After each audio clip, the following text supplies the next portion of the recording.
Well, we're moving on up to the east side.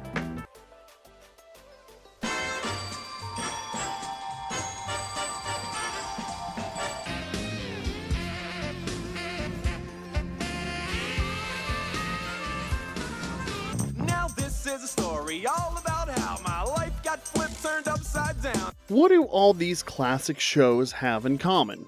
Well, if you've ever been watching your favorite sitcom and suddenly thought, wait a minute, when did they swap faces? Well, then you already know. Today we're counting down 10 of the most surprising, awkward, and downright confusing TV recasts that had fans doing double takes.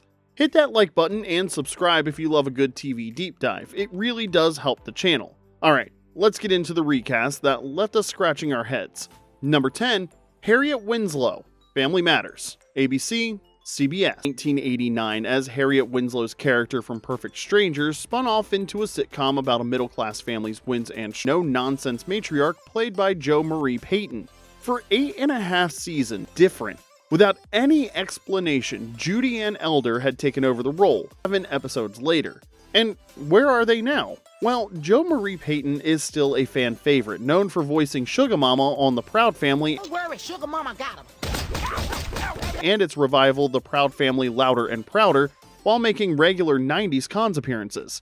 Meanwhile, Judy Ann Elder went on to steady character work in shows like Seinfeld, ER, and others, proving she's a pro even when handed a thankless role. Number 9, Morgan Matthews, Boy Meets World, ABC. While Boy Meets World, which ran from 1993 to 2000, followed Corey Matthews from awkward middle schooler to college student with his wife Topanga and best friend forever Sean, something strange happened to his little sister. For the first 2 seasons, we had Lily Nicksay's Morgan, a cute, quiet kid who mostly existed to drop innocent one-liners and ask why Corey was acting weird. Then, Morgan just vanished. No one panicked. It was like she didn't exist for the first 13 episodes of season 3. Then, in episode 14, A Kiss is More Than a Kiss, Morgan suddenly reappeared, now played by Lindsay Ridgeway. She was taller, sassier, and had a whole new attitude, transforming from the innocent kid sister to a pint-sized comeback queen. And the show just kind of rolled with it. There was no family meeting to explain why their daughter suddenly had a new face. Just a hard reset, like the producers swapped out their old dial-up connection for DSL and hoped no one would notice. But in a rare moment of TV self-awareness, Morgan walks into the kitchen and drops the now iconic line, "That was the longest timeout I've ever had."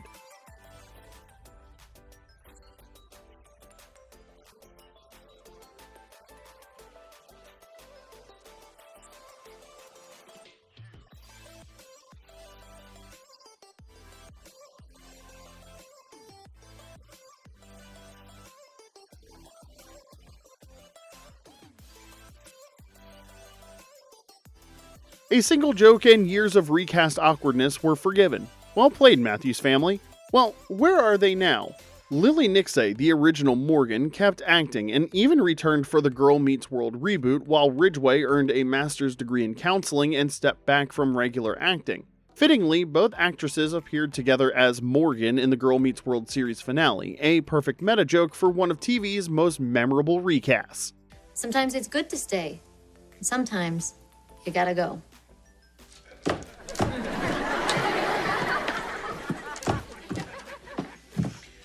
I was once the youngest, just like you. Is there gonna be another me?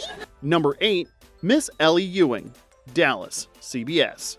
Now, when you think Dallas, you probably picture J.R. Ewing's schemes and the whole Who Shot J.R. phenomenon. But Dallas, which ran from 1978 to 1991, also gave us one of TV's most fascinating recast stories. A swap so messy, it actually reversed itself. Barbara Bell Geddes originated Miss Ellie Ewing, the heart and soul of the Ewing clan. But after a heart attack in 1984, Bell Geddes had to step back and the show scrambled to replace her. Enter Donna Reed, an Oscar winner and TV icon and about as Texan as a Beverly Hills brunch. Reed brought a polished Hollywood vibe to the role, which didn't exactly sit well with fans who were used to Bell Geddes' more down-to-earth performance. Those things that were important to him. Honesty, hard work. Behind the scenes, it was even messier. Reed signed a 3-year contract expecting a long run on the show, but When Geddes recovered and wanted back in, the producers didn't hesitate. They cut Reed loose after just one season, and she responded the only way a Hollywood legend can, by suing them for breach of contract and eventually pocketing over $1 million in a settlement. When Geddes returned, it was like Miss Ellie had never left. Fans cheered, the ratings recovered, and the whole Donna Reed era became a cautionary tale for casting directors everywhere. Turns out, even an Oscar doesn't guarantee you can replace a character actor who's defined a role. Well, where are they now? Sadly, both Barbara Bel Geddes and Donna Reed have passed on. Bel Geddes retired after Dallas and died in 2005 at age 82, and Reed passed away in 1986, just a year after leaving the show from pancreatic cancer. Number 7, Jenna Wade, Dallas, CBS.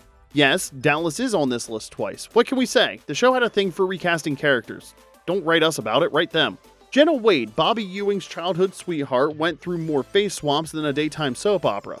First, there was Morgan Fairchild in 1978, bringing her signature smolder to the role for exactly one episode. Then in 1980, Francine Tacker stepped in for a 2-episode stint, essentially keeping the role warm while the writers tried to figure out if Jenna was supposed to be Bobby's soulmate or just a convenient plot device. But the Jenna most fans remember didn't arrive until 1983 when Priscilla Presley, yes, that Priscilla Presley, Elvis's ex-wife, took over the role. Despite having more experience with Graceland than dramatic monologues, Presley turned Jenna into a fully realized character over 5 seasons and 143 episodes, proving she was more than just rock royalty. And how did the show explain these face swaps? Well, it didn't. Not a single line of dialogue, not even a cheeky one-liner. In the high-drama world of Texas Oil, people apparently just woke up looking completely different and no one batted an eye. Well, where are they now? Morgan Fairchild stayed busy with guest spots on shows like Friends and The Bold and the Beautiful. Francine Tacker mostly stepped away from major TV roles, while Priscilla Presley went on to star in the Naked Gun films. But not once have you paid the alimony to my client in the past 2 years, repeatedly defying a court order. And devoted much of her time to preserving Elvis's legacy. Number 6, John Boy Walton, The Waltons, CBS. "Goodnight, John Boy" became one of TV's most iconic catchphrases for a reason.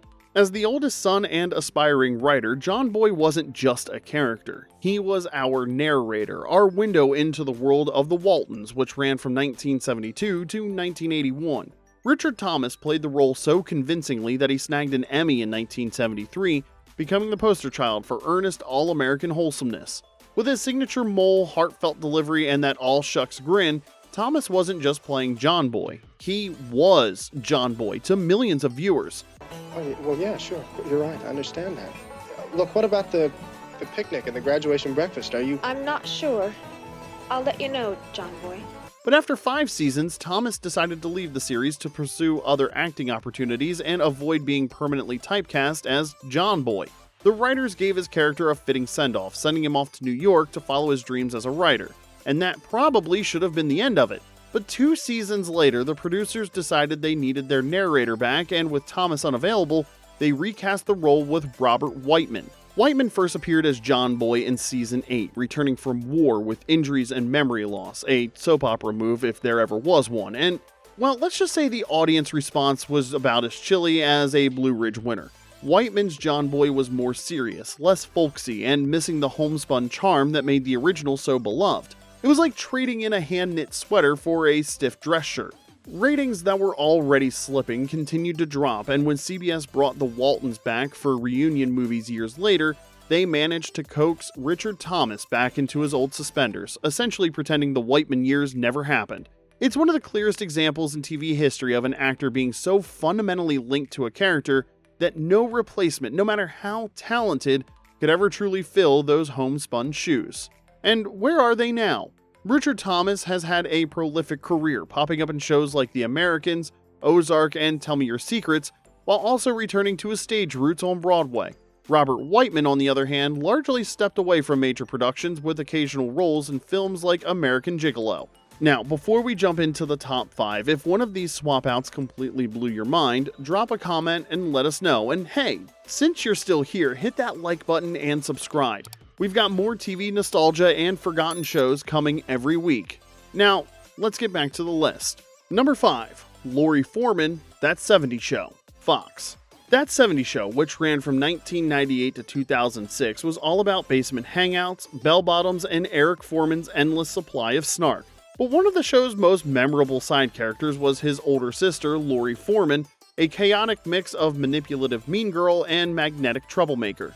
I have a soft spot for virgins. Because they're such a challenge. Lisa Robin Kelly nailed the role, delivering every eye roll and withering comeback with the perfect blend of sibling rivalry and soap opera level chaos. But behind the scenes, Kelly struggled with addiction and her character vanished midway through season 3. Kelly briefly returned in season 5, but by season 6, the producers had recast Laurie with Christina Moore, who brought a softer, less scheming vibe to the character. It was like swapping out a chainsaw for a butter knife. And if you thought the first Laurie was a handful, the second one was, well, not. Moore's Laurie lost that wicked, unpredictable edge that made the original so deliciously watchable, and after just 6 episodes, the character disappeared altogether, allegedly moving to Canada, which in sitcom code means we have no idea what to do with this character whatsoever. And where are they now? Well, sadly, Lisa Robin Kelly never fully recovered from her struggles. She passed away in 2013 at age 43, shortly after entering rehab. Christina Moore, on the other hand, has had a solid career with roles in Mad TV, 90210, and True Blood, and more recently, she co-created the series Enlisted. She also appeared in films like Without a Paddle and continues to work steadily in television. Number 4. Lionel Jefferson. The Jeffersons, CBS. The Jeffersons, which ran from 1975 to 1985, broke ground as one of the first TV shows to feature an affluent black family using sharp humor to tackle race, class, and culture. At the center of many early storylines was Lionel Jefferson, George and Louisa's smart-mouthed, college-educated son with big dreams of becoming an electrical engineer. Mike Evans originated the role on All in the Family before continuing it into The Jeffersons. But after just one season, Evans left to co-create Good Times, a decision that makes you wonder if he had a thing for sitcoms with catchy theme songs. Enter Damon Evans, with no relation to Mike, who stepped into Lionel's shoes for the next 3 seasons. And by stepped into, we mean the writers just hoped no one would notice the completely different face, voice, and height. It was like someone hit randomize on a character creator and hoped for the best. Damon's Lionel was softer, more polite, and a little less streetwise, a noticeable departure from Mike's sarcastic, wisecracking take. It was like swapping out your spicy hot wings for a side salad. Then, in 1979, Mike Evans returned to the role after Good Times wrapped without a single nod to the face swap. No, hey, did you get taller, or hey, what did you do to your hair? Just a completely different Lionel, as if the Jeffersons and the Willises were living in their own sitcom version of the multiverse. As for what happened next, Mike Evans left acting for good after The Jeffersons ended, turning his attention to real estate and writing before passing away in 2006 at just 57 years old. Meanwhile, Damon Evans traded sitcoms for stage lights, becoming an opera singer and musical theater performer. Talk about a plot twist. Number 3, Vivian Banks, or Aunt Viv, The Fresh Prince of Bel-Air, NBC. Few recasts have sparked as much off-screen drama as the swapping of Aunt Viv on The Fresh Prince of Bel-Air, which ran from 1990 to 1996. For the first 3 seasons, Janet Hubert played Vivian Banks, a no-nonsense professor with an artist's soul, razor-sharp comebacks, and a glare that could shut down a whole family argument faster than Uncle Phil could throw Jazz out the front door. And let's not forget her Broadway-level dance skills. They were iconic.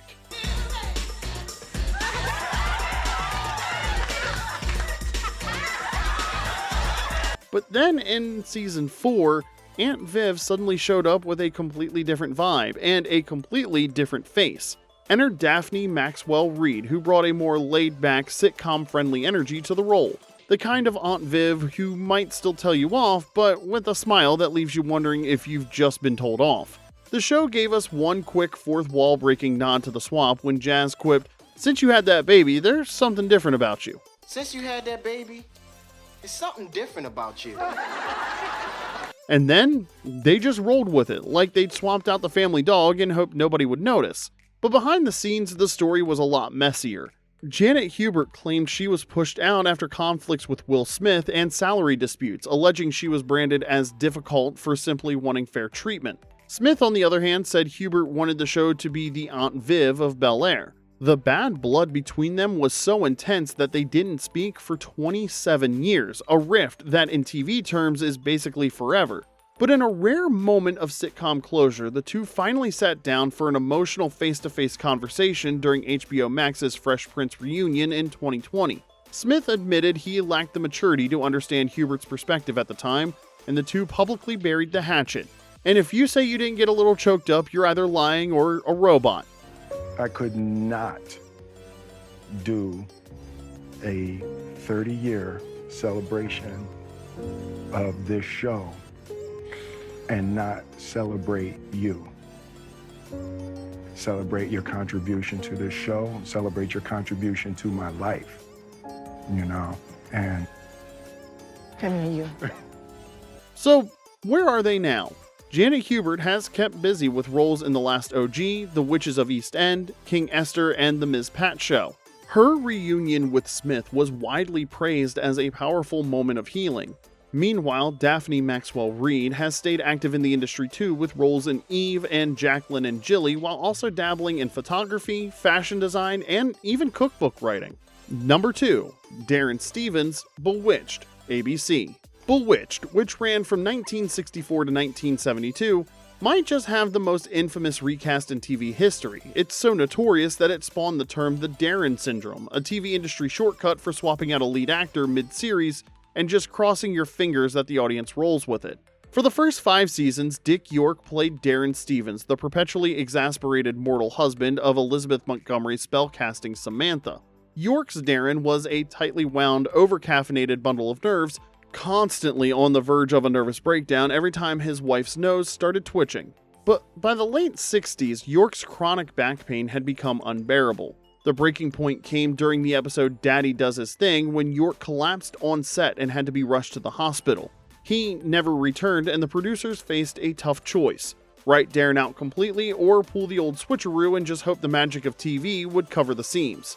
Enter Dick Sargent, who had actually been the first choice for Darrin back in 1964, but was tied up with another contract. Sargent's version of Darrin was calmer, more resigned to the endless parade of magical chaos, like a man who had long since accepted that his in-laws might turn him into a frog at any moment. Not surprisingly, fans noticed the difference. York's Darrin felt like a guy who might snap if his toast popped up too aggressively, while Sargent's Darrin seemed like the kind of guy who would just sigh and pour another drink when a houseplant started reciting Shakespeare. The shift in tone was just one factor in the show's decline. By the time Sargent took over, Bewitched had been on the air for 6 seasons, and the novelty of suburban witchcraft was starting to wear thin. Add in changing TV trends and a little ratings fatigue, and it's no wonder the show limped through 3 more seasons before finally calling it quits. Still, Elizabeth Montgomery remained classy to the end, publicly defending both actors and refusing to pick a side, even as fans debated which Darrin was the real Darrin. We all know the right answer, but feel free to hash it out in the comments anyway for yourselves. And, well, where are they now? Dick York unfortunately passed away in 1992 at age 63, having spent his final years as an advocate for the homeless despite his ongoing health struggles.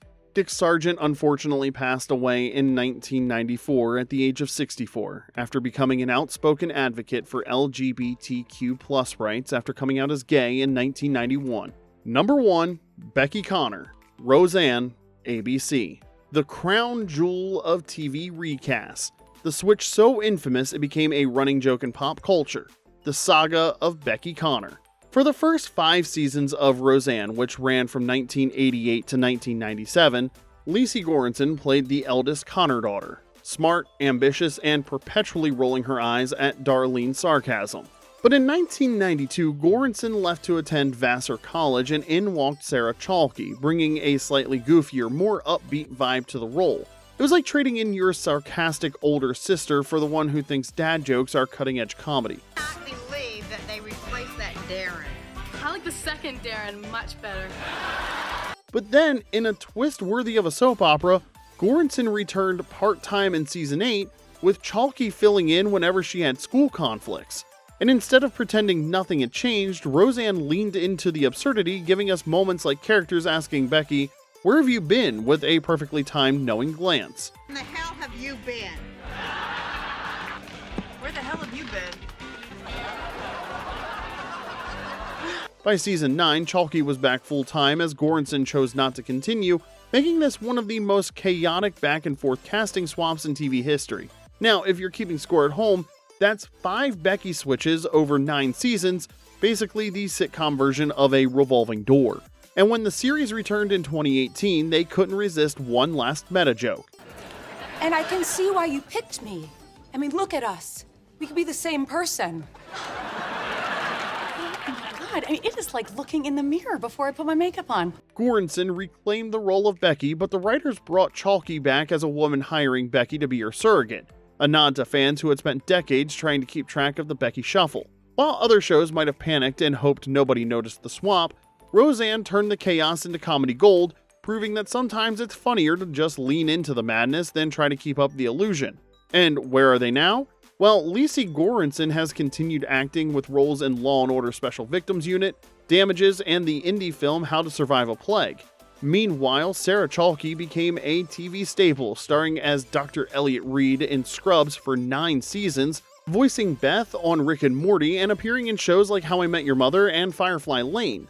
And there you have it, television's most jarring character swaps. Which one made you throw your remote at the screen? Let us know in the comments section below, and if you enjoyed this stroll down memory lane, be sure to like this video, subscribe to Remember When, and hit that notification bell so you never miss our next nostalgic deep dive. Thanks for watching, and we'll see you next time.